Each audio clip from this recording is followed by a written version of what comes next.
mempersembahkan program Santapan Rohani terambil dari Imamat pasal yang ke-19 ayat yang ke-32 sampai dengan ayat yang ke-34.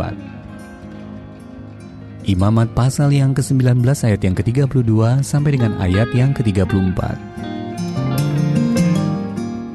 Engkau harus bangun berdiri di hadapan orang ubanan, dan engkau harus menaruh hormat kepada orang yang tua, dan engkau harus takut akan Allahmu. Akulah Tuhan. Apabila seorang asing tinggal padamu di negerimu, janganlah kamu menindas dia. Orang asing yang tinggal padamu harus sama bagimu seperti orang Israel asli dari antaramu.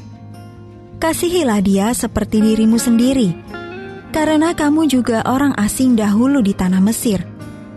Akulah Tuhan Allahmu. Ayat Mas renungan hari ini terambil dari Imamat pasal yang ke-19 ayat yang ke-34. Kasihilah dia seperti dirimu sendiri, karena kamu juga orang asing dahulu di tanah Mesir. Judul renungan kali ini, Berbagi Beban, ditulis oleh Kirsten Holmberg. Karen, seorang guru SMP, menciptakan suatu aktivitas yang mengajarkan murid-muridnya untuk lebih memahami satu sama lain.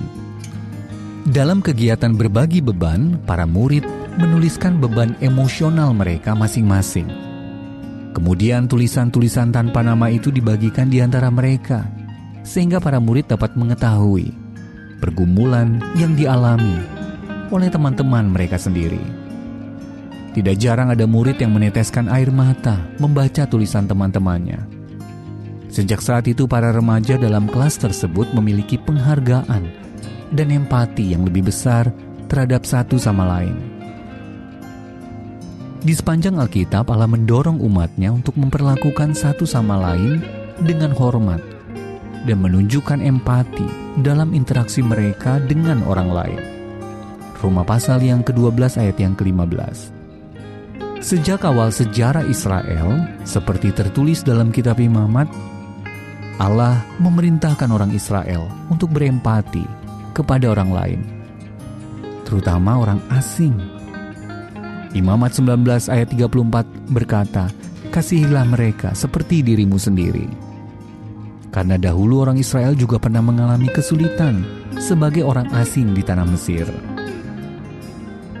Terkadang beban yang orang lain tanggung membuat mereka merasa seperti orang asing, sendirian dan tidak dimengerti, bahkan di antara orang-orang sebayanya.